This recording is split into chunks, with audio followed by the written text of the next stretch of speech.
Good morning বন্ধুরা, আশা করি সমস্ত বন্ধুরা অনেক অনেক ভালো আছেন। আমার নিউ ব্লগে সবাইকে স্বাগত।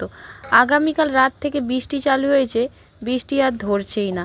সকালে সমস্ত কাজ বৃষ্টির মধ্যেই করতে হলো। তারপরে স্নান সেরে পুজোটা করে নিলাম। বৃহস্পতিবার আর বরমশাইও বলল ডিউটি যাবে না, চারিদিকে জল জমেছে, এত বৃষ্টি হচ্ছে কি বলবো। সেই জন্য আমি পুজোটা সেরে নিলাম, রান্নাটা বেলায় যেহেতু। তারপরে বৃষ্টিতে ভিজে অনেক কাজ হয়েছে বলে চা নিয়ে বসে পড়েছি। আমি কিন্তু চা খাই না, চায়ের অতটা নেশা নেই, কিন্তু অত বৃষ্টিতে ভিজেছি বলে একটু চা বানিয়ে খাচ্ছি।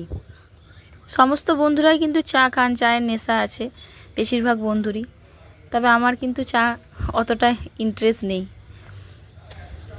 তারপরেই টিফিন বানিয়ে ফেললাম, চাউমিন। বাড়িতে যা ছিল আলু পেঁয়াজ দিয়েই, কোনো সবজি বাড়িতে নেই। আর সত্যি কথা বলতে এই বৃষ্টিতে কে আর বাজারে যাবে, বাজার বসেছে কিনা সেটাই হলো সন্দেহ। ছোট ছেলেকে খেতে দিয়েছি, ছোট ছেলের শরীরটা ভালো নেই, জ্বর হয়েছে। তারপরে বড় ছেলেকে আনতে যাওয়ার টাইম হলো, 10:30 বেজে গেছে, আর ওকে রাস্তা পার করিয়ে আনতে হয়, টোটোয় করে আসে।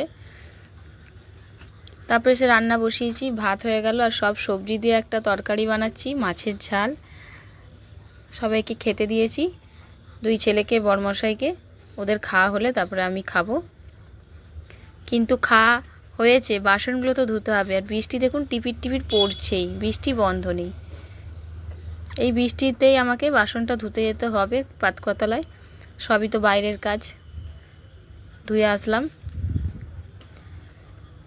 বন্ধুরা, যদি ভিডিওটা ভালো লেগে থাকলে লাইক কমেন্ট শেয়ার করতে ভুলবেন না। নতুন বন্ধুরা আসলে আমার চ্যানেলটিকে সাবস্ক্রাইব করবেন, আমার পাশে থাকবেন, রিকোয়েস্ট করছি। বিকেলবেলা বড় ছেলে পড়তে যাবে, অল্প করে চপ নিয়ে এলাম, চপ নিয়ে এসে মুড়ি মেখে দিচ্ছি। ও পড়তে যাবে যেহেতু, ওকে আগে দিয়ে দিচ্ছি খেতে। আর আমার একটু চপের নেশা আছে, আর বিশেষ করে বর্ষাকালে তো আরও খুব মজা লাগে। ভিডিওটা এখানের মতনই শেষ। ভালো লেগে থাকলে লাইক কমেন্ট শেয়ার করতে ভুলবেন না। বাই।